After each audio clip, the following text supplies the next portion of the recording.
Hello there, I'm Joe Carrey. I'm Joey Greenberg. And I'm Mr. Joseph. Welcome to the Joe Show.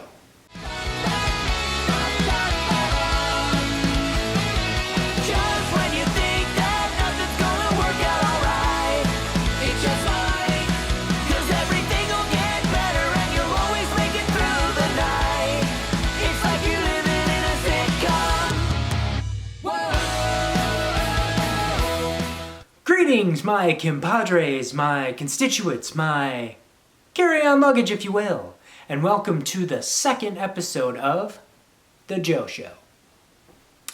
Now, the feud between CM Punk and Drew McIntyre over the past couple months has captured the attention of the pro wrestling world.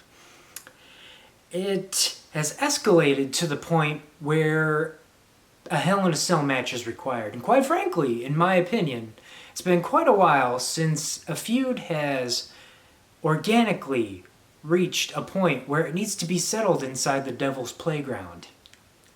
The feud between Drew McIntyre and CM Punk feels very personal. And quite frankly, I cannot wait to see how this one ends.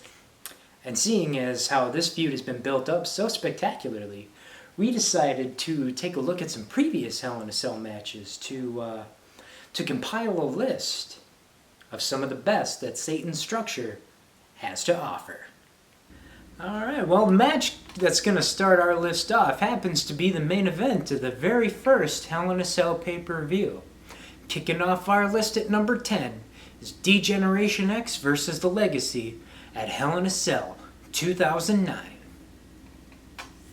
Little sidebar, as a businessman, I really enjoyed the branded pay-per-views, a feeling that is not shared by my counterparts. Right you are, Cornflake!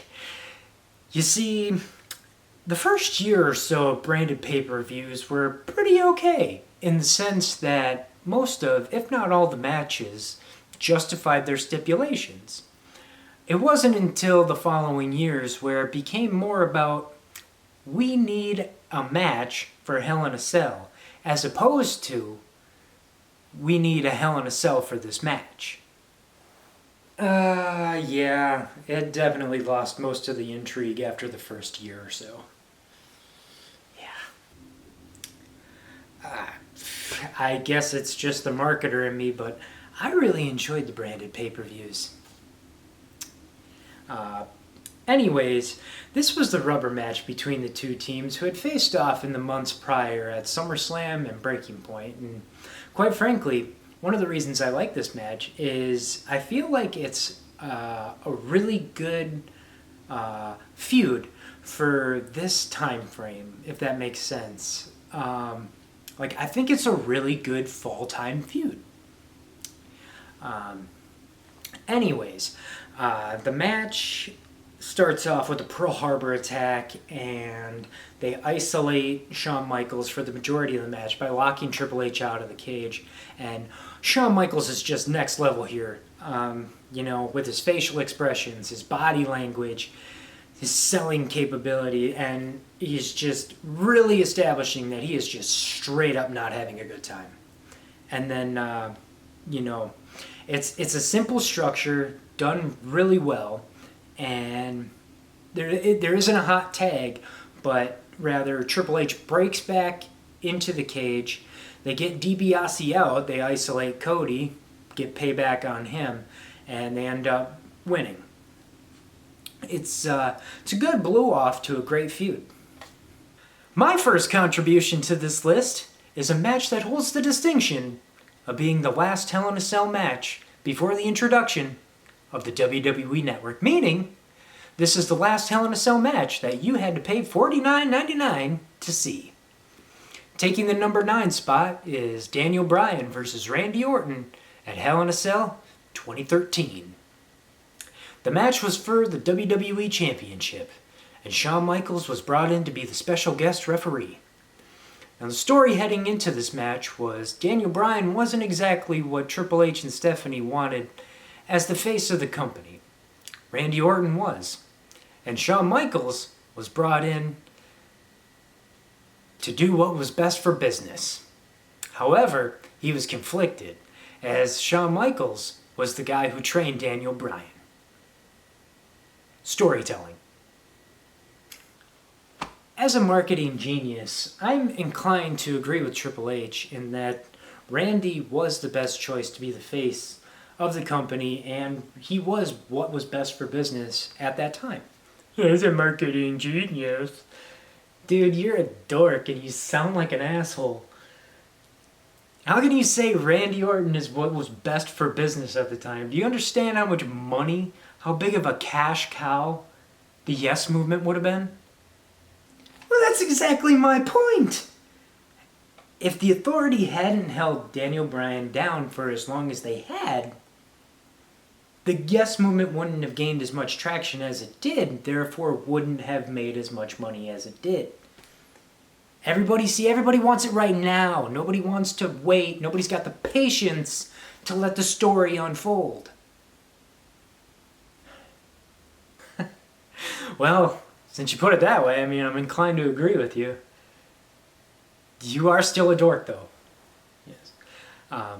Getting back to the match, this is far from the most brutal Hell in a Cell match. However, the work rate, the storytelling, and the suplex off the top rope onto a pile of steel chairs is what earns its spot on this list. So, admittedly, I'm a tad biased on this next match, as it features not only my second favorite wrestler of all time, Edge, but also one of the guys that helped train Joe Carrey here, Seth frickin' Rollins. What a fucking mark. That's right, coming in at number 8 is Seth frickin' Rollins versus Edge from Crown Jewel 2021. Now this match started out the show, which turned out to be a pretty great idea because these two straight up cooked. Now, the match starts out kind of slow, but by the end of it, when that final bell rings, you're just like, wow, that was fantastic. Rollins, the wrist locked in. Is Rollins about to tap out? Barbaric idea. It's with a stop. Oh, a stop. Bridge. Did this match end? Wow. That was fantastic. You see? I told you.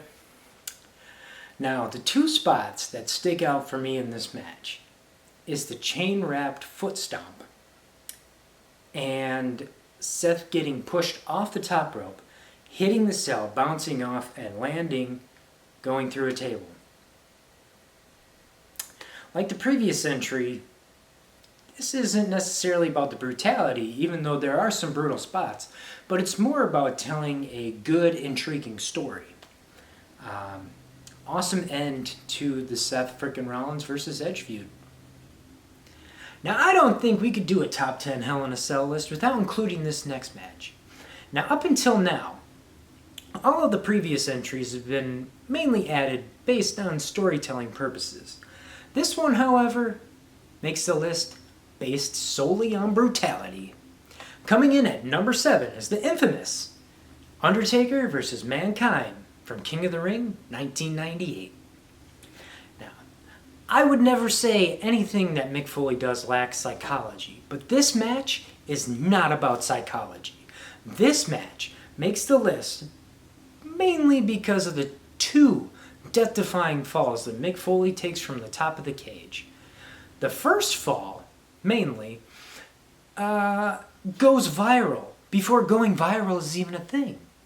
And the marketer in me just loves that. I appreciate how much those falls hurt. And I appreciate the fact that they said, how do we top the last Hell in a Cell match? And they said, well, let's start on top of the cell. There's a pun in there somewhere, and I like to think there's a eureka moment in there too. Moving on. 47 minutes, 2 men, 1 cage, and a whole lot of blood. And that's what we got from entry number 6, Shawn Michaels versus Triple H from Bad Blood 2004. This was the epic blow-off to a feud that had been going on and off since Shawn Michaels made his return to the ring at SummerSlam 2002, and blow it off, they did. This match had tables, ladders, chairs, sledgehammers, and as we stated earlier, a whole lot of blood. Yeah, this match was like the Energizer Bunny.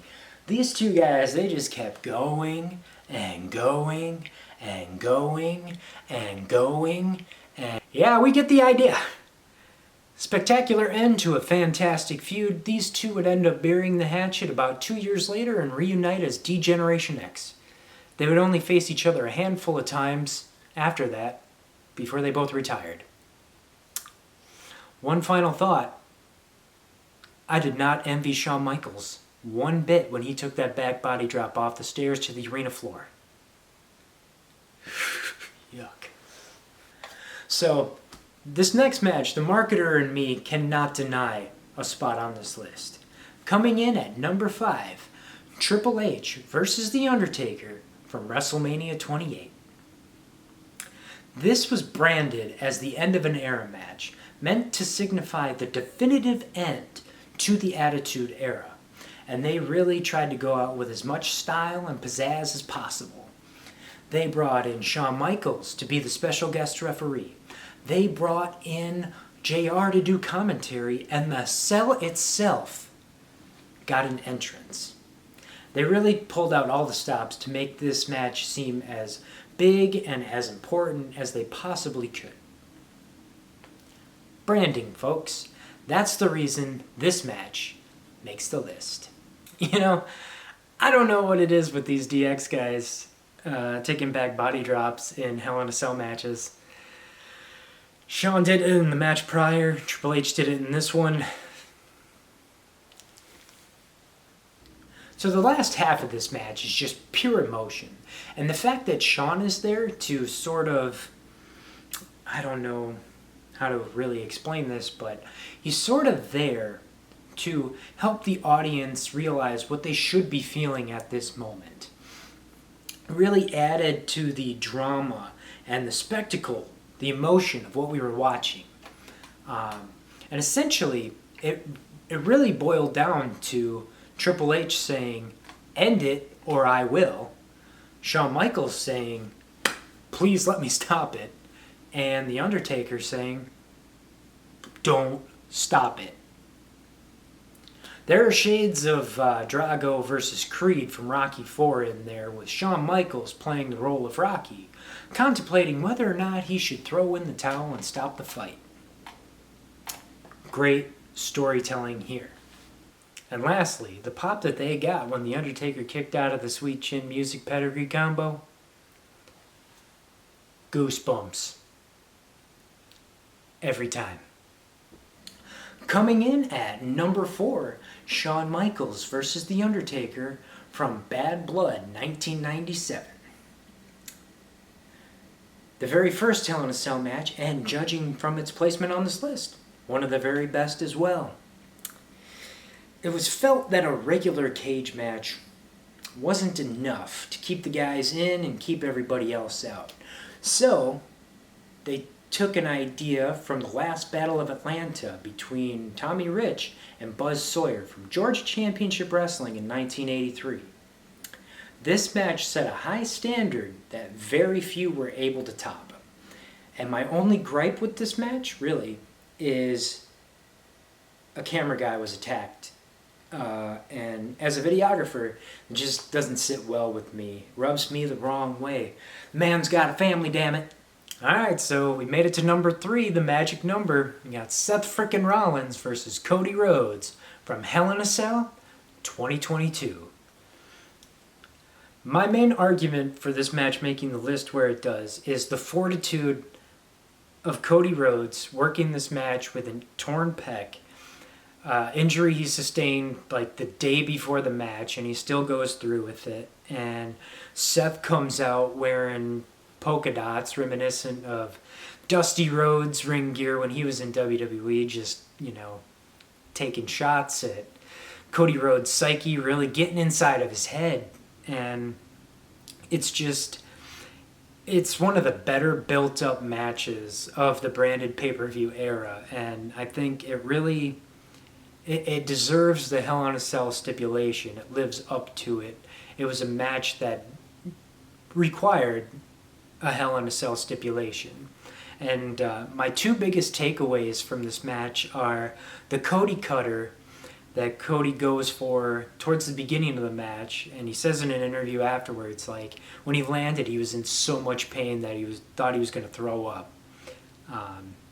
That's a big one. And then the other moment is when Cody has Seth in a figure four, and Seth, he reaches under the ring, grabs a kendo stick, and just lights Cody up real fast. And it suits Seth's character. It gets the point across that he's desperate to get out of the figure four, and I just think it's a funny spot. Like, it kind of tickles me.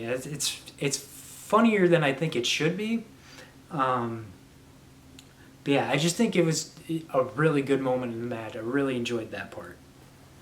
And the runner-up for the greatest Hell in a Cell match of all time is The Undertaker versus Edge from SummerSlam 2008. Now, this match was built up beautifully. Just tremendous. As a matter of fact, I think it's one of the best feuds of all time. The two had been feuding for over a year. They traded the World Championship a couple times. They main evented WrestleMania 24 and had a TLC match the month prior. Now, this match occurred around the same time that The Dark Knight came out in theaters, which happens to be my favorite Batman movie. And they used The Dark Knight in the branding for this match, with The Undertaker representing Batman and Edge representing the Joker. And the Joker version of Edge was such a tremendous character. I really wish they had explored that a bit more, because the month or so that we got of that character was just fantastic. And now, the moment you've all been waiting for, the number one Hell in a Cell match of all time, is a match that all three of us agreed deserved to be in the top spot. It's not just the best Hell in a Cell match of all time. It also happens to be just one of my favorite matches of all time in general. I typically watch it at least once or twice a year, and I just think it's a really great match. So without any further ado, greatest Hell in a Cell match of all time, Triple H versus Cactus Jack. Career versus title from No Way Out 2000.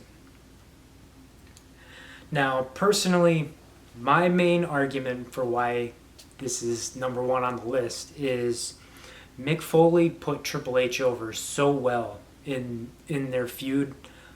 He was on his way out, obviously, because he loses, he retires here. And between this match and the match they had a month earlier at Madison Square Garden, Triple H just gets put over so well. Mick Foley makes Triple H, in my opinion, and Triple H goes hard for another decade or so. And yeah, this match is just wow. I enjoyed this one the most as well. The title versus career stipulation really raised the stakes and made the pay-per-view more marketable as a whole.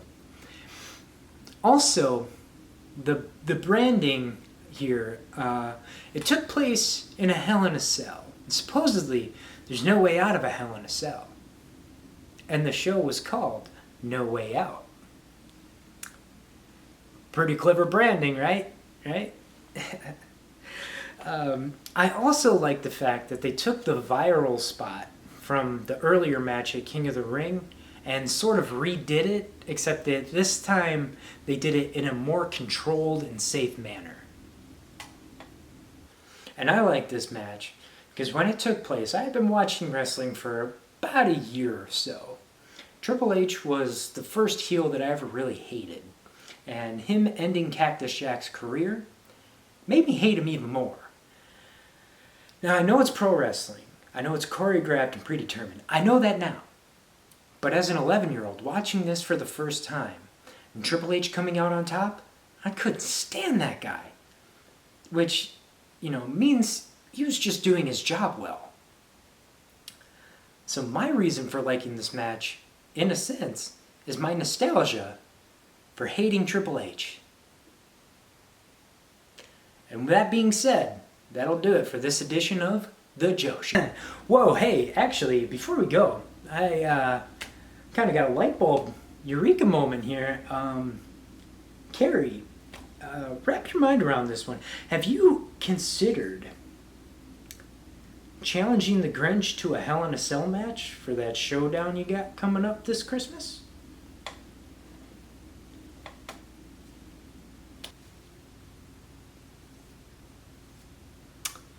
Not a bad idea.